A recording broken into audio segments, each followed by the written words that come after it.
Join Tarcia on this journey to discover the rest. Go. Welcome to the Adoption Journey Podcast. I am your host, Tarcia Smith, and welcome back to another week, another journey. Before I dive in, guys, you already know about the Black Adoptees Meetup. Please go follow the IG page and then go ahead and register. Meet us in October 3rd through the 5th in Chicago. And then you can even come and join us on February 28th. We're having a virtual game night. Just sign up. Go to the link in the bio and sign up. Okay, I'm done with all that. Now I'm so excited for this conversation because we were just talking. I was like, wait, I got to turn on the cameras. I have Callie, and I'm going to let her introduce her organization, but she is a birth mom, and I don't get to talk to a lot of birth moms, so I'm honored to have you here. Hey, Callie. Hello. Yes, my name is Callie, and I'm sorry, Callie. That is okay. Sure I'm a twin, right? So some people call me Sarah too. So it's all good. It's all good. But yes, my name is Callie, like California. And I am the founder of an organization, nonprofit called Talk About Adoption. I founded the organization in 2015, and that was a little bit ago, after, I would say 5 years after I had placed my son for adoption. So I'm a birth mom now going on 22 years. So my birth son is 22. He is an adult now, which is crazy to think. So yeah, that's a little bit in a nutshell about my organization. But I founded the organization when I started to minister outside abortion centers. And a lot of these women, all of them, I would say all of them, were unaware about the option of not just adoption, but the option of open adoption. And so over the years since I started my organization, we have helped women towards informed choices, I would say. Okay, so I'm going to stop you right there. I want to take you back on your own personal journey. Okay. So if you don't mind sharing, how old were you when you got pregnant with your son? I was 15. I was 15 years old. Yeah. Yep. Okay. I was 15. Very scary. Yes. Very, very scary. And, I will say every woman who faces an unexpected pregnancy, their story in and of itself is very different. And their situation is going to be very different. I would say, go ahead. No. I was going to say, tell me about your parents in that moment. What was that like, figuring that out? Or even going, hey, I'm pregnant. Where do we start? I know. I could go everywhere, like here and here and here. So I was actually going to mention that because I think when it comes to especially teenagers, when they face unexpected pregnancies, it's really going to depend on the support system that they have and really their family, like their aunts, their cousins, the father, their mother, that sort of thing. For me, in my situation is, at the time I was not speaking with my mother. I hadn't in a long, long time. And that's a whole nother story. Okay. But I was living with just my father and my twin sister at the time. And so, I had to tell my father, about my pregnancy. So that was definitely interesting in and of itself.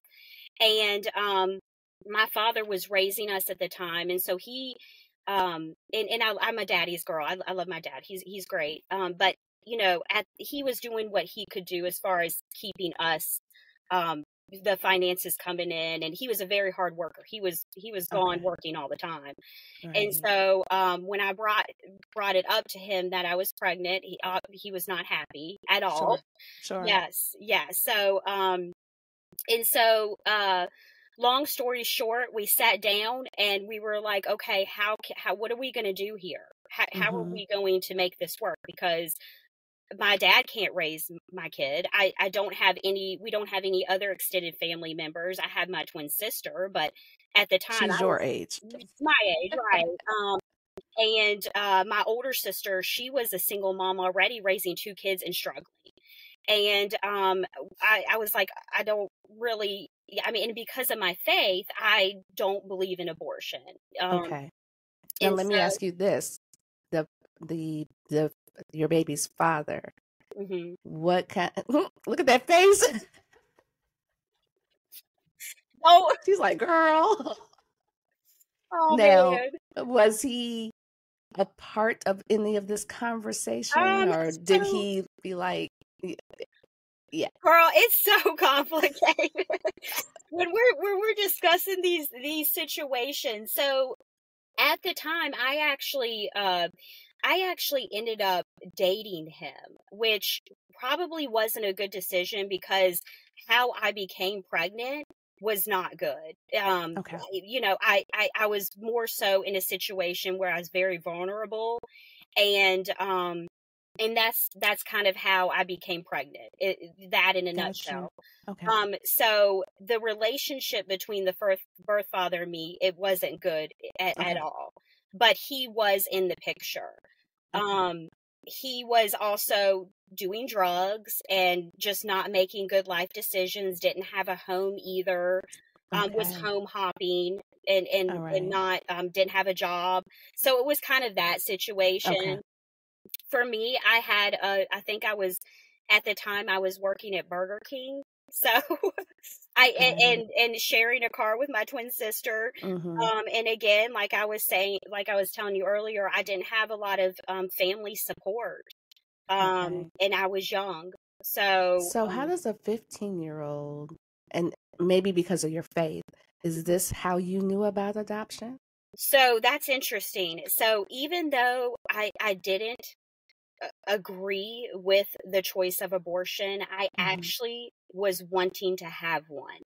Now, which is I crazy to get it. think, No, I because get it. when you are in that situation, Mm-hmm. you are very, very scared. Mm-hmm. I was very, very, very It's kind vulnerable. of like a lot of people say what they would never do until they're faced with having to do it.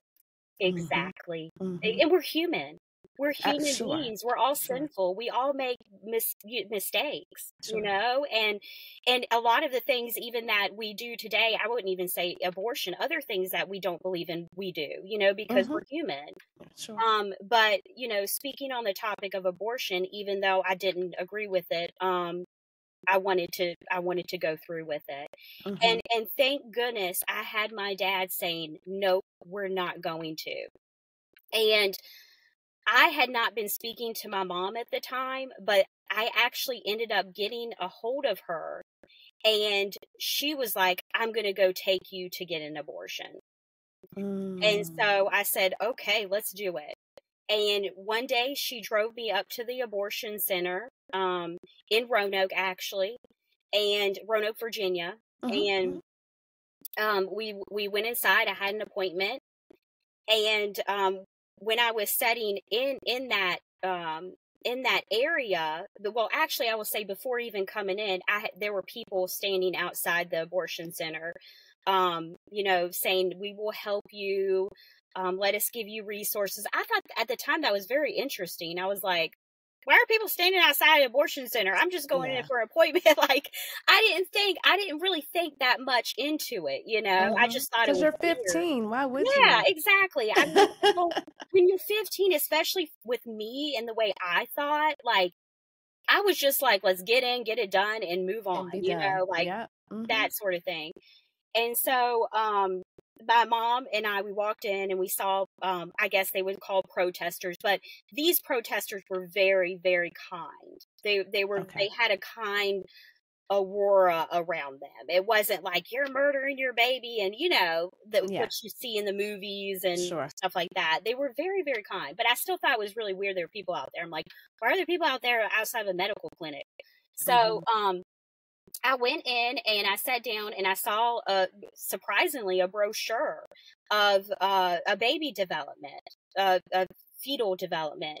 Mm-hmm. And I think I would say I was probably maybe, I could be wrong. I can never remember this part.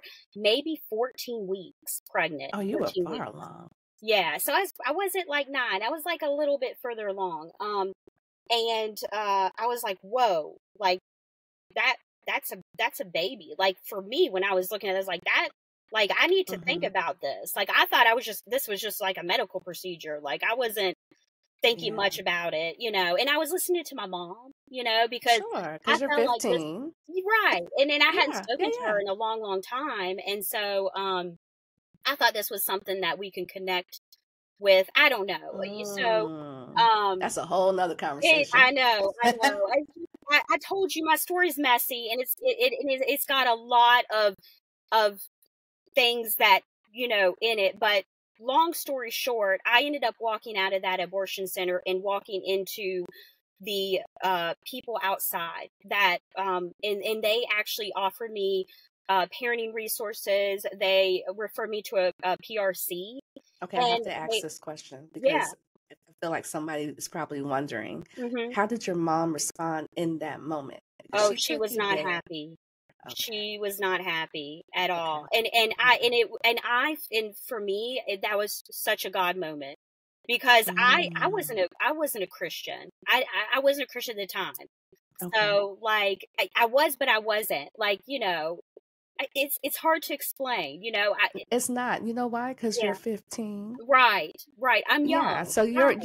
you're young. The Mhm. seed has been planted, I could tell, Mhm. but you're not there yet for real. I No. understand. I understand. Yeah. So she was not happy. She was like, where are you going? I'm like, I'm going out there and talking to them. She was like, So, "Girl, get back in yeah, here." right. Get back in here. I paid for this appointment. Right. We're gonna do it. So, and I think a lot of it too. The people in there were really rude. I like, there was other reasons why I was like, well, let me talk to these people. They're nicer, But Wow. yeah, so Huh. and that's what I did. And they referred me to a PRC, and they actually referred me to an amazing maternity home that I ended up staying at, because I actually wanted to hide my pregnancy, because it wasn't just a shame thing for me. It was more like because of how I got pregnant and who I got pregnant by. Because at the time he was a very big drug dealer, and I just didn't want people to know. So I was able to stay at this maternity home for free. And what I loved about the maternity home is that they not only told me about the option of open adoption. In the process of that, they also still encouraged me to go to parenting classes and to Okay, so hold on. I'm gonna back you up yeah. just a smidge. The maternity home. Mm-hmm. Because I know a lot of people don't think, because when you think, at least for me, when I think maternity homes, you think back in the 60s and 70s, and these girls would go and it was horrendous and they weren't telling them anything, and Yeah. they would have these babies like totally knowing nothing of what their body is experiencing, and then they say, "Give me the baby," and they send them home. Yeah. Tell me what. Yeah. It was not like that. No. And I'm sure, and this was 22 years ago even. I can't imagine how much they've even gone further, Right. So just to yeah. give me a because somebody doesn't know that exists. Yeah. Somebody doesn't know that that's still a thing, and it doesn't look like it did in the baby scoop era.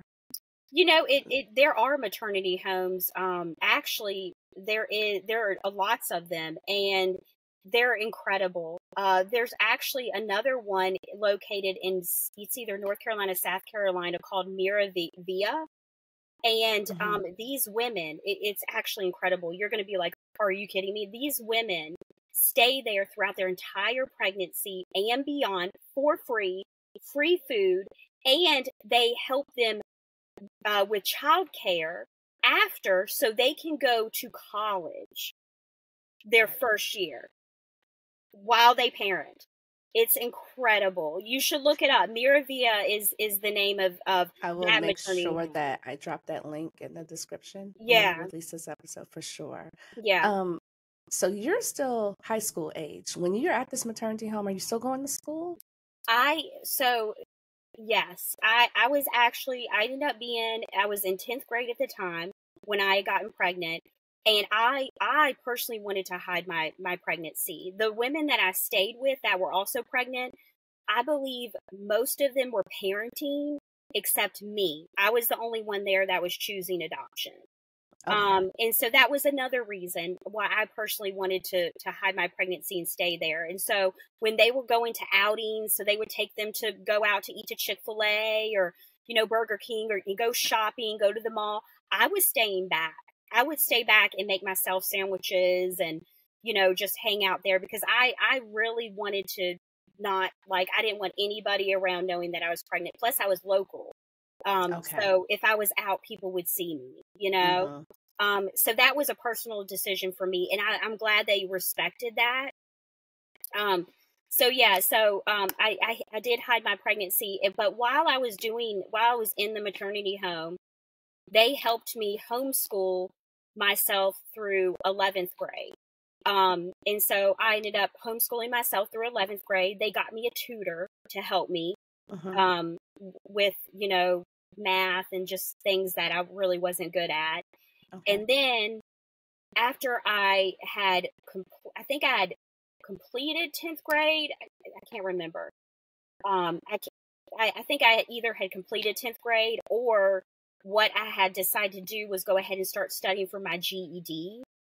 And so I do remember studying for my GED, and I ended up getting my GED so I could go on to college early. So what I ended up doing is get my GED in the maternity home. And then after I had my birth son, that's when I went to college the following year. Okay. So now you've gone through this, you've had him. Can you talk about the day that you had him and what that was like having to? Aww. I know. I don't want to cry, girls. You can cry. Yeah, well, so it's a very, even to this day, it's crazy to think, even after 22 years, just thinking about that day, it gets me really, really emotional because it's a very difficult time for women. I mean, it's already a difficult time after you have a baby. Your hormones, your emotions. All over the place. I mean, do you have kids? I do. Okay, so it's your hormones are everywhere, and especially I think even in having a baby in the hospital with people you don't know and nurses, you don't come in and out, and even at that time a lot of nurses didn't really know about the choice of adoption, and so looking back, I will say the maternity home and the caseworker there, they were wonderful at educating the nurses on how to approach me and how to handle the situation, because that's obviously for nurses. I'm a nurse, about that part of it. Yeah, they need to be gentle on how they so they were really good at handling the situation, because they probably wondered, okay, like, why does she not want to hold the baby? And like, why does she? And of course, I only speak for me. I don't speak for any other birth mom. I know birth moms that have breastfed their baby. I know birth moms that all they want to do is hold the baby in the room, I was held. It's in my paperwork. Oh, I'm an adoptee. Oh, right. Yeah. Oh, wow, that's wonderful. I would love to ask you about your story, but I know this is about me. This is about you, girl. That's amazing. For me, from what I remember, and again, I was young, emotions and hormones, and it was tough because I was very adamant. I had that whole pregnancy to think about my decision, and I really did. I went to parenting classes. I investigated, okay, what if I could parent? What if I could parent? And there was just no way. There was just no way for me to. And so I was very confident in my decision. I weighed the risks and the goals and everything.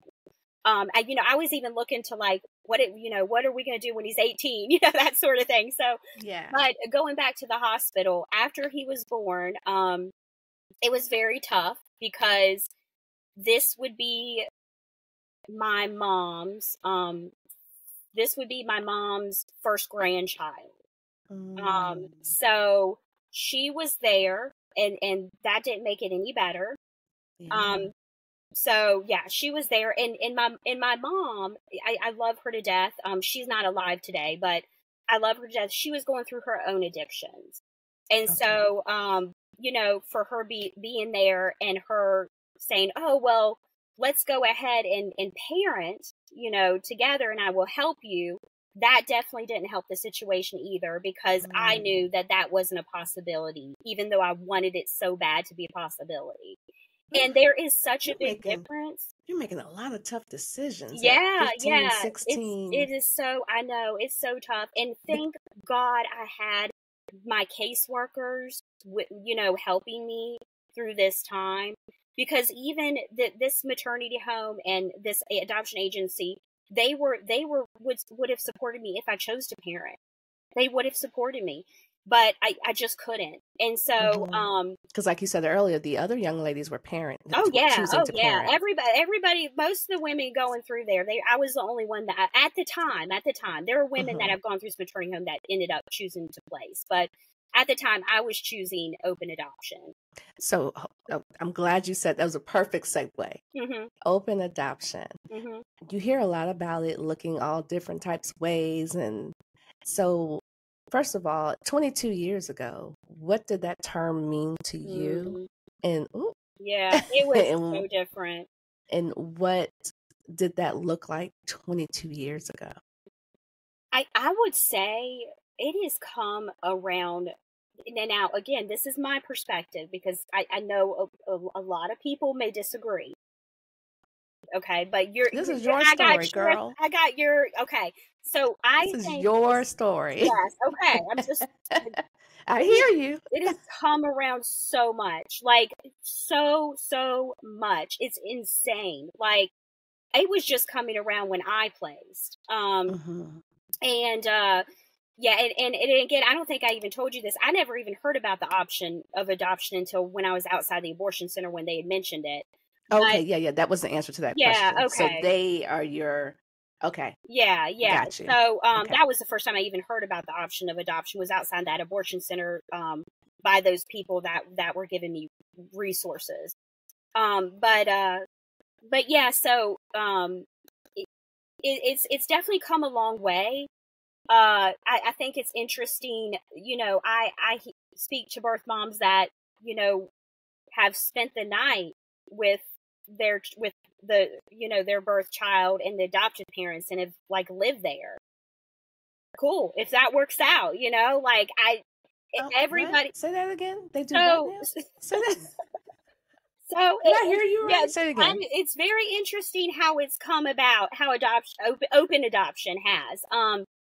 There are birth moms that I've spoken to so many birth moms because our organization started in 2015.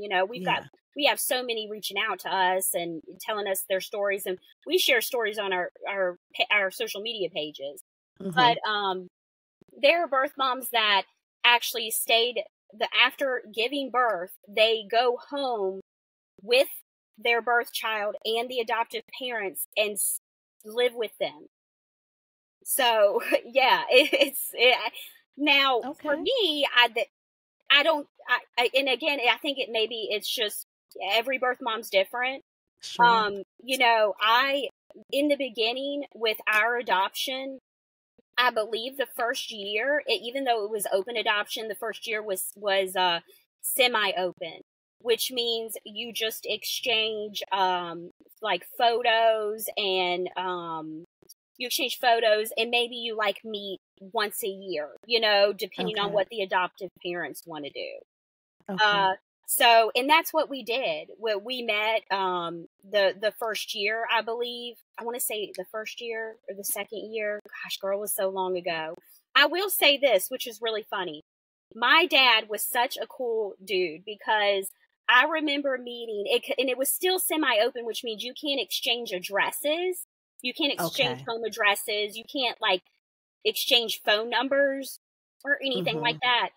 And I may get in trouble for this. Hopefully, my caseworker does not listen to this podcast, because my dad and the adoptive father of my birth son, they exchanged phone numbers, emails, addresses, the second meeting that we met in person. And so I thought that was kind of funny. So my dad always like knew where they lived and that sort of thing. Did you know that? Or you no, knew this I didn't. Much later on? I didn't. I wanted like, to I'm respect keeping the up with my parents. Yeah. Yeah, I wanted to respect them and their wishes and stuff. And so that's what I did. Okay. Now talk about that meeting, especially that first one. Mm-hmm. That's got to be, I'm trying to visualize that, but I don't think there's a way, Yeah. unless you've walked those shoes. Mm-hmm.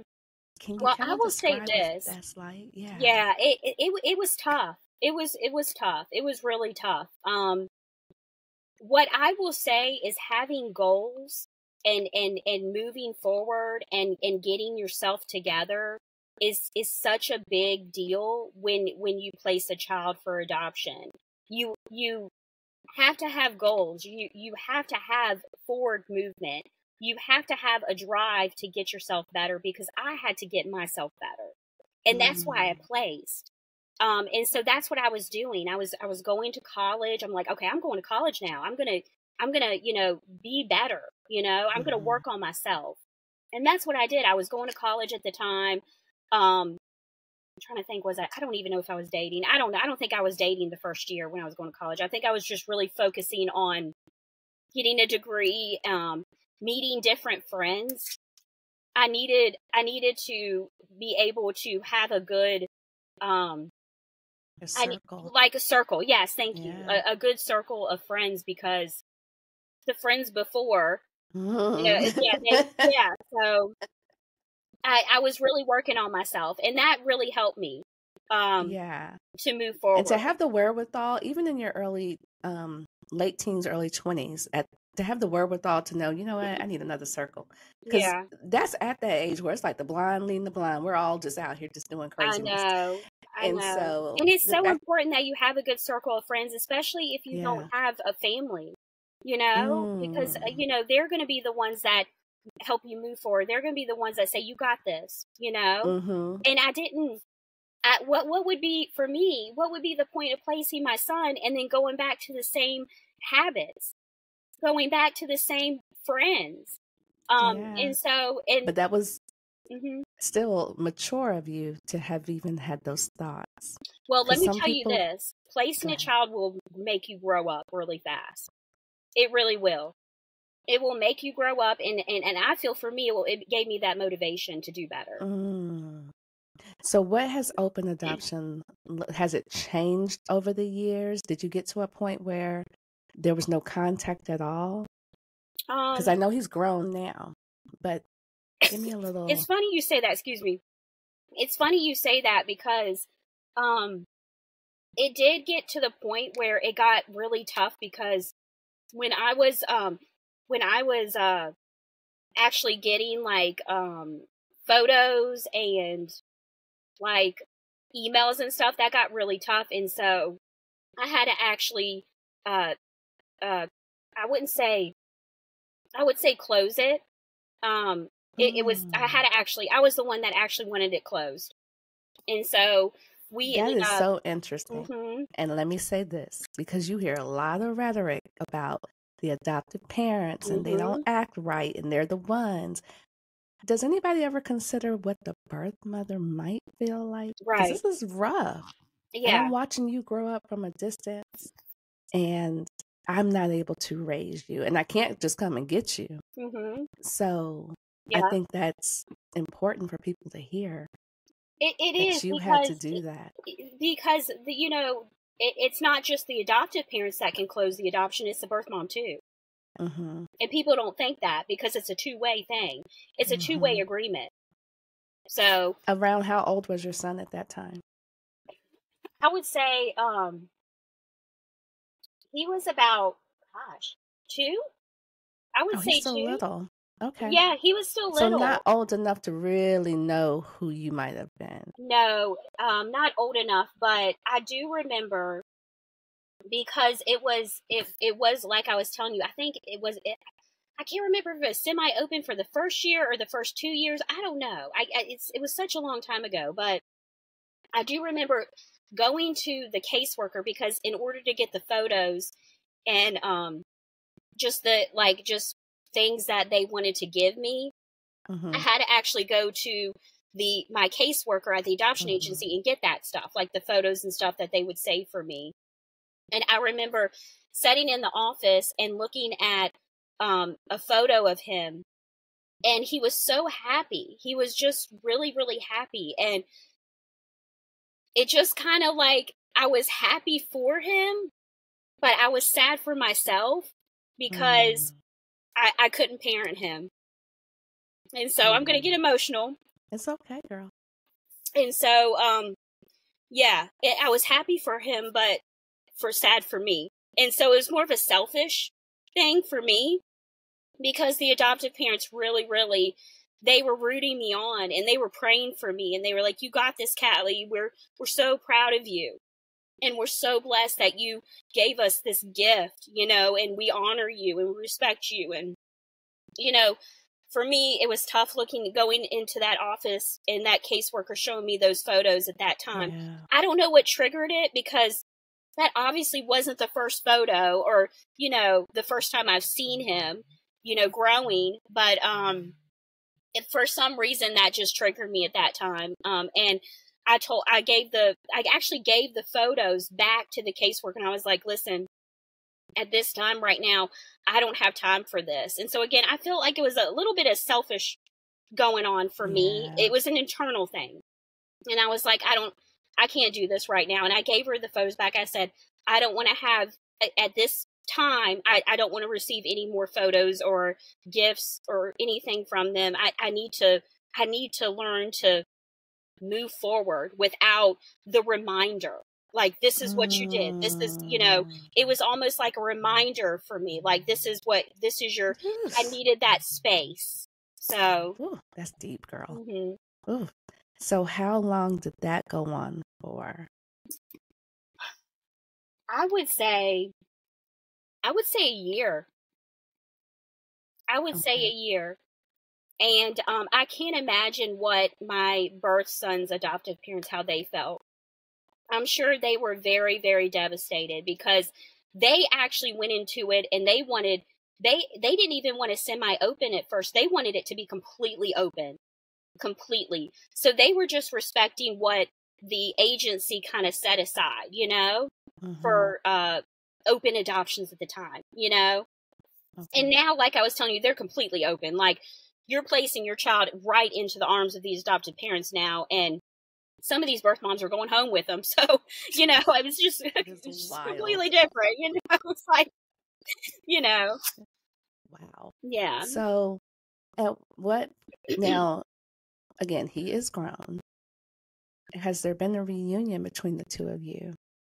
Oh, we've had it open after that. So I had closed it that 1 year, but it reopened. It slowly reopened. Oh, okay. Yeah, it slowly reopened. Okay, let me ask you this. I'm so excited I can ask a birth mom that has walked in these shoes. Do you think that that's confusing for the child to have your birth mom come kind of in and out, if you will, and then go home with the adoptive parent? Yeah. Oh, I see what you mean. Like today, like the way they're doing it today. Yeah. Yeah. Because you didn't. Were you kind of in and out of his? Like the first 2 years it was semi-open, but I saw him like once a year for meetings, and then I would get pictures of him, that sort of thing. And then after, so you weren't really having physical contact. You're getting pictures. Yeah, I wasn't. Maybe like once or twice a year I was. Like I would hold him, and he but you've talked to a lot of birth moms, and in conversation, do you think that's confusing? Because I come from an era, I'm a 70s baby, so I come from the closed adoption era. Are you really born in the 70s? Girl, you look young. Yes, ma'am. Wow. Yes, ma'am. Okay. I'm about to be 50 in March, girlfriend. Wow, so you got some wisdom. And that explains why you're very mature and open, Yeah, you definitely. I appreciate that compliment. Yeah. Thank you. Yeah, but, I'm sorry, what was your question? I've had this conversation with my adoptive mother, for context, and she was like, I think that would be so confusing for the birth mom to be coming in and out. She was like, I don't think that would have been healthy. I don't know. And she's speaking from she's of a different generation. Yeah. We did things a lot different. So just from conversations with birth moms today, What Yeah. do you think? You know, this is the thing. I mean, if you think about it, if we think about it this way, your adoptive parents are your parents. They're your parents. Absolutely. They They are. raised you. Mm-hmm. They're your mom. They're your dad. Mm-hmm. So it's kind of like saying, do you think it's confusing if, you know, your aunt stayed over and she was the one? Do you know what I mean? Like, I think with birth moms, they're just the additional family member. You know, if you think of it like Okay. that, it's almost like me asking, like, it's almost like, because I have a daughter, I have kids now, Okay. that I parented, and it's almost asking them that question. You know, like if Mm. there was an additional family member that, you know, stayed. Because if you think of it, like your adoptive parents, they're the ones that raised you. They're the what, like Sure. they're the ones that are investing 24/7 in your life. You know, like, Yeah, you know, yeah. being a parent is not just like, let me go ahead and give birth and that's it.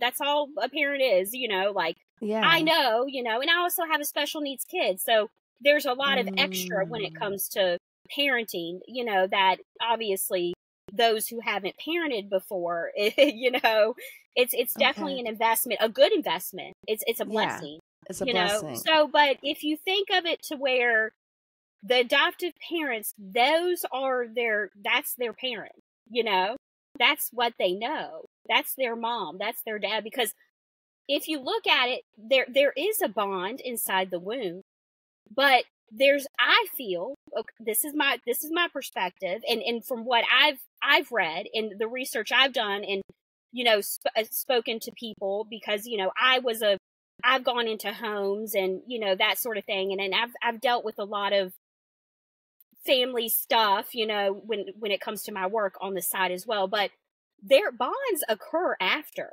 there's, it's not just, there's no magical, like, just because you birth a child, like all of a sudden that, you know, oh, there's the bond, they're gonna love me forever, and they're gonna just do everything I say, and, you know, they're gonna love is given over time, and bonds are built over time. Even though there is Mm. a bond when you give birth because they were in your stomach, I feel like that bond is more so for the mother, the mother to be a mother to their child, their mother to love their child, you know. But you can really build bonds after the child is born too, and most bonds are built after the child is born, and they actually say the first 5 years of life are the most vital when it Yeah. comes to building that bond with your child, you know? So, So anyway, did what? that answer your question? I don't, Mhm. I'm just going No, no, everywhere. you Sorry, I'm in did. between No, my work, so I'm like no, you fast, you know, absolutely did. fast pace, you No, know? no, you absolutely did. So, um, so you would say for the birth mom, I love that you gave your perspective on that, because Hmm. there's so many different I know. conversations I around know. that, I and know. and um, so you would say that there's a bond, Hmm. but the bond is formed more so after. I think so. Absolutely. Absolutely. I mean, you know, that's why when your child is immediately born, you put them on your chest, Yeah. you know, so they can hear a heartbeat, because Mm-hmm. that's what they're used to. Mm-hmm. And, you know, you breastfeed the child Mm-hmm. because that's how you form the bond, you Mm-hmm. know?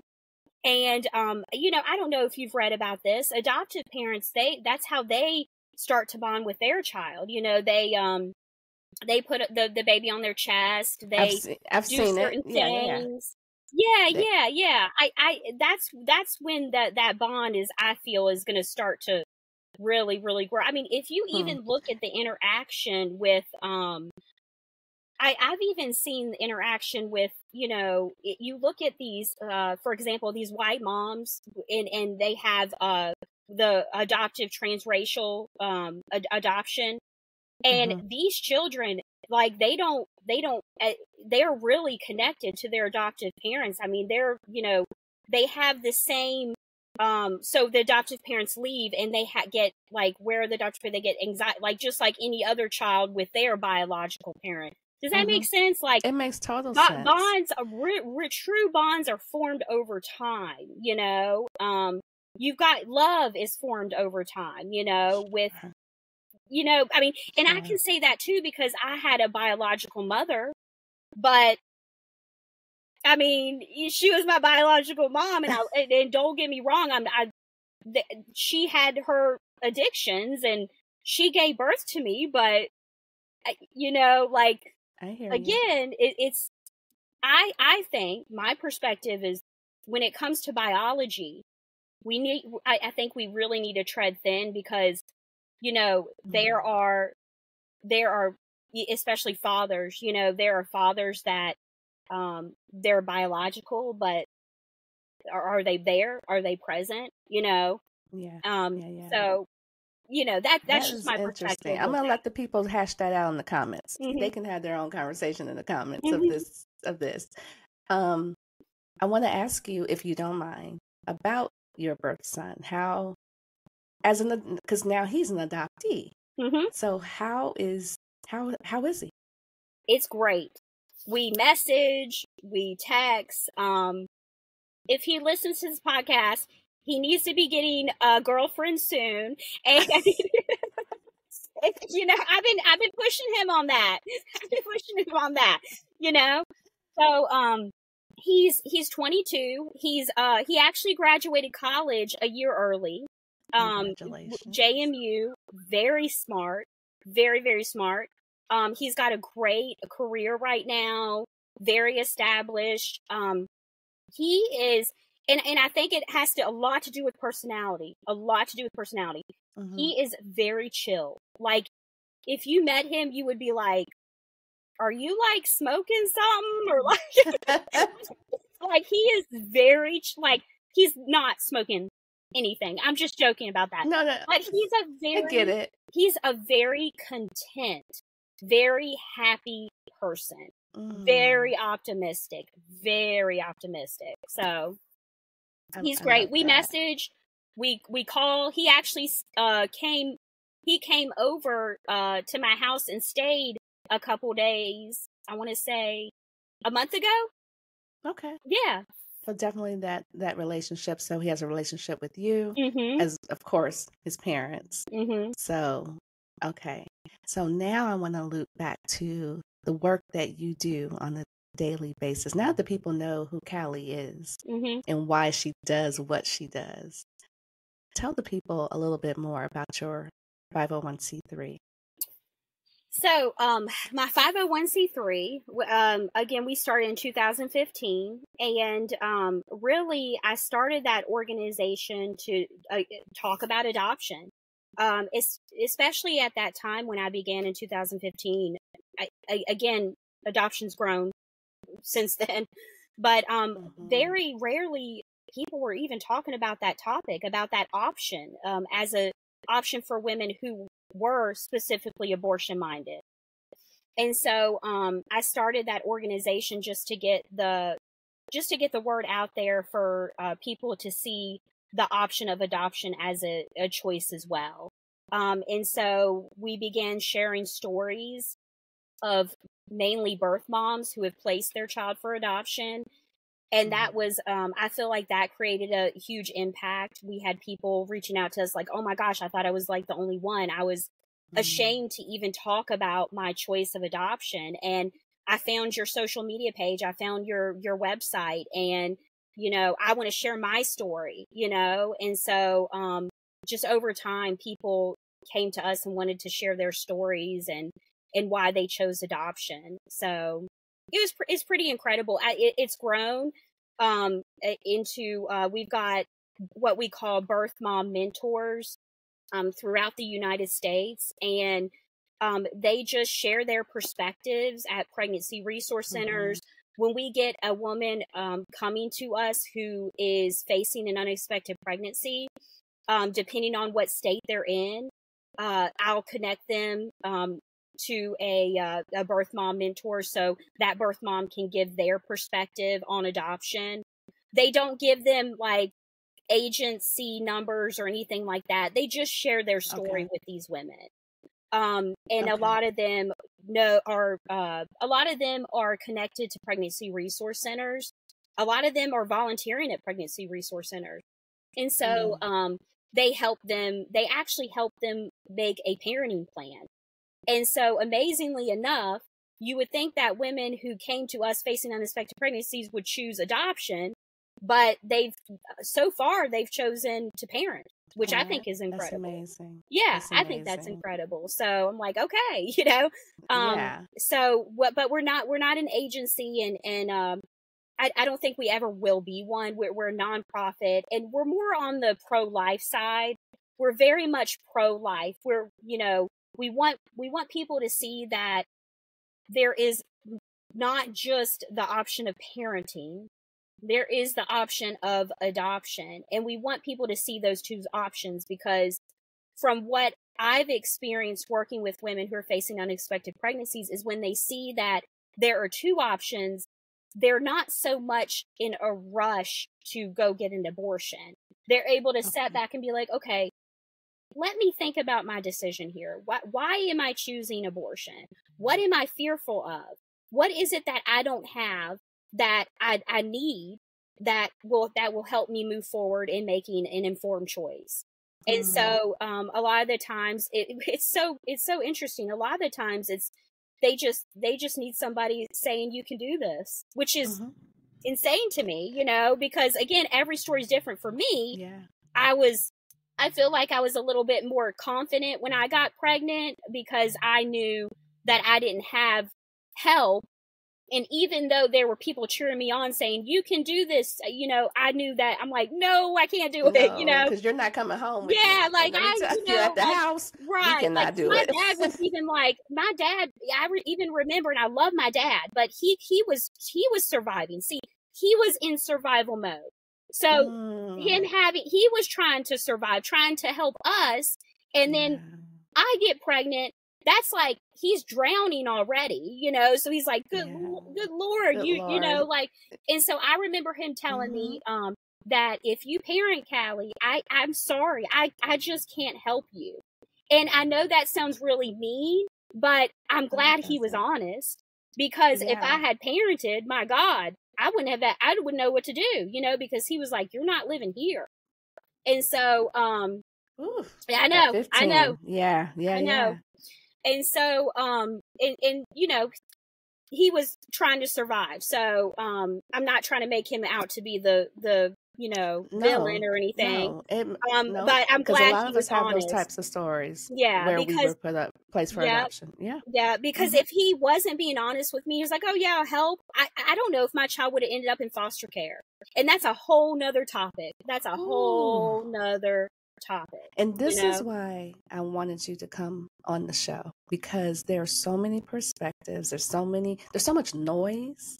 But let's talk to the people that's actually walked in these shoes. And so, to drown out some of the noise, there's a lot of opinions. There's a lot of everything. And I believe everybody has a story, and your story is your story. Yeah. Period. Yeah. So my final question for you, what would you say, and I know this is going to be amazing, what would you say to a woman who's facing an unexpected pregnancy right now? What would you tell her? Wow.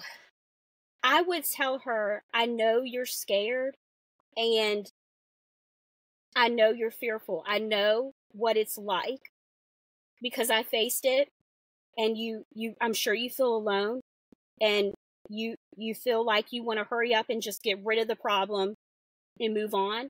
But there is another life in you that you have to think about.